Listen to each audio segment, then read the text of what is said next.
Top quality और consistent performance के लिए सिर्फ सिल्वर पंप। टॉप क्वालिटी और कंसिस्टेंट परफॉर्मेंस के लिए सिर्फ सिल्वर पंप, नाम याद रखना। नामदार बावनकुळे साहेबांची माझी भेट झाली। त्यात कुठलाही राजकीय संदर्भ नाही आहे, कुठली राजकीय चर्चा सुद्धा झालेली नाही आहे। विषय इतकाच होता की कोल्हापूर जिल्हा क्रिकेट असोसिएशनचा अध्यक्ष मी आहे आणि जिल्हा क्रिकेट असोसिएशनच्या माध्यमातून एक 30 एकर जमीन ही महसूल खात्याची हे जिल्हा क्रिकेट असोसिएशनला देण्यात येणार आहे आणि म्हणून त्याचे थोडे बारकावे ची चर्चा करण्यासाठी ही माझी भेट होती आणि मी बावनकुळे साहेबांचा मनापासून आभारसुद्धा व्यक्त करतो की त्यांनी एक विकासाच्या माध्यमातून महाराष्ट्र घडायला पाहिजे, महाराष्ट्रात सामाजिक परिवर्तन घडायला पाहिजे आणि मी त्यांना हा विषय सांगितला की मागच्याच गव्हर्नमेंटमध्ये कोल्हापूर जिल्हा क्रिकेट असोसिएशनला ही जागा ही मंजूर झाली होती आणि आता ही फाईल तुमच्याकडे आल्यामुळं तुम्ही ती त्याला आणि ग्रीन सिग्नल देऊन लवकरच्या लवकर आम्हाला हस्तांतर व्हावी। त्यांनी एकदम सकारात्मक दृष्टिकोनातून हा विषय घेतला। कोल्हापूर जिल्हाधिकाऱ्यांना सुद्धा सांगितलं की ह्यातून मुंबईच्या नंतर पुण्यात हे इंटरनॅशनल क्रिकेट स्टेडियम्स आहेत, विदर्भामध्ये नागपूरला आहे आणि जर कोल्हापूरसाठी जर इंटरनॅशनल स्टेडियम जर होऊ शकत असेल, प्रामुख्याने पश्चिम महाराष्ट्र आणि पूर्ण कोकण पट्ट्यातल्या लोकांना त्याचा फायदा होईल आणि म्हणून त्यांनी तातडीने तसे आदेश दिलेले आहेत आणि म्हणून मी परत एकदा बावनकुळे साहेबांचं मी मनापासून आभार व्यक्त करतो।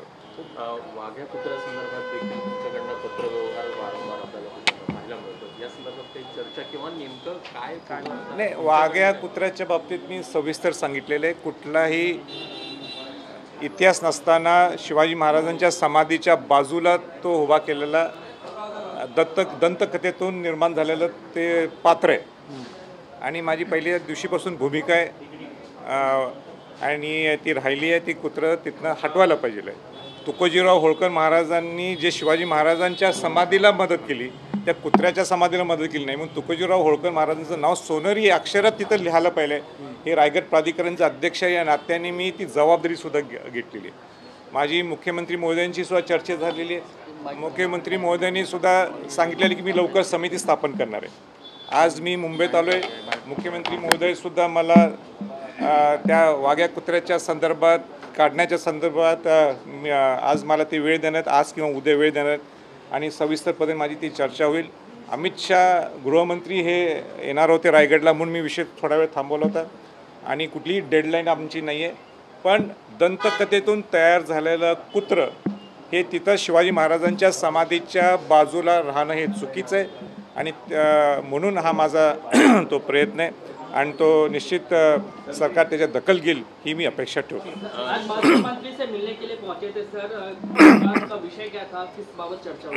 नहीं, आज कोई राजकीय चर्चा नहीं हुई। मैं वो महसूल मंत्री है, कोल्हापुर डिस्ट्रिक्ट क्रिकेट एसोसिएशन के एक इंटरनेशनल स्टेडियम वो महसूल खाते की ज़मीन है। वो सब प्रोसीजर, सब फॉर्मेलिटी सब कंप्लीट हुए, वो फाइल उनके पास आई हुई है। वो उनको मैं दरख्वास्त करने के लिए आया था कि आप इमीडिएटली वो सैंक्शन कर दीजिए, यानी जैसे मुंबई में इंटरनेशनल स्टेडियम है, पुणे में है, नागपुर में, वैसे एक कोल्हापुर में भी हो सकता है। कोल्हापुर का उसका फ़ायदा सब वेस्टर्न महाराष्ट्र और कोकण बेल्ट के सब जिलों को होगा, इसलिए मैं आज मेरी मीटिंग हुई। सर, शिवस्मारक हे राजभवनाच्या जागेवर झालं पाहिजे अशी मागणी उदयनराजेंनी केली होती, आता त्याला उद्धव ठाकरे यांनी पाठिंबा दिलेला आहे। नाही, मुंबईत शिवाजी महाराजांचं स्मारक व्हायला पाहिजे, त्यातबद्दल काही दुमत नाही आहे। कारण का अरबी समुद्रात ज्यावेळी हे जलपूजन झालं होतं किंवा भूमिपूजन झालं होतं, मी स्वतः त्यावेळी होतो आणि मी मोठं आंदोलनसुद्धा मध्यंतरी केलं होतं की इथं तुम्ही नुसतं जाहीर केलेलं आहे आणि अरबी समुद्रात शिवाजी महाराजांचं स्मारक व्हायला, त्यावेळी 3000 कोटी बजेट होतं, नंतर आता किती 30,000 कोटी झालं असेल, शक्य होऊ शकत नाही ते आणि म्हणून शिवाजी महाराजांचं स्मारक व्हायला पाहिजे म्हणून कुठेही मुंबईत करा। मग जसं उदयनराजेंनी सांगितलं असेल किंवा उद्धव ठाकरे म्हणत असेल राज्यपाल काय राजभवनात व्हायला पाहिजे, काही नाही, कुठेही स्मारक व्हावं असं मी त्या मताचं आहे। पण हे स्मारक होताना सुद्धा जे तुमच्या हातात आहे ते शिवाजी महाराजांचे जीवन स्मारक आहे, ते गडकोट किल्ले आहेत, त्या गडकोट किल्ल्यांचं संवर्धन जतन व्हावं आज जसं रायगड ही माझ्याकडे जबाबदारी आहे, रायगड किल्ल्याचं संवर्धन जतन चालू आहे. रायगड मॉडेलप्रमाणे इतर किल्ल्यांचं सुद्धा महाराष्ट्रात संवर्धन जतन व्हायला पाहिजे. उलटं मी तर मुख्यमंत्री महोदयांना सांगितलेलं आहे की आम्ही एक फोर्ट फेडरेशन स्थापन केलेलं आहे. या फोर्ट फेडरेशनसाठी एक तुम्ही 25 किल्ले हे आम्हाला तुम्ही दत्तक घ्या. आम्हाला 1 रुपया सरकारकडनं नको, आम्ही पैसे उभा करतो. आणि जेणेकरून रायगड मॉडेलप्रमाणे आपण देशात राज्यातील 25 किल्ले हे फोर्ट फेडरेशनच्या माध्यमातून आपण संवर्धन जतन करू. किंबहुना फोर्ट फेडरेशन करताना द्यायचं नसेल सुद्धा, NGO आहे ते, जर द्यायचं नसेल सुद्धा तर सरकारने सुद्धा जबाबदारी घ्यायला पाहिजे की हे जीवन स्मारक आहेत, ज्यातून खऱ्या अर्थाने हिंदवी स्वराज्य स्थापन झालं, प्रस्थापित झालं, घडलं.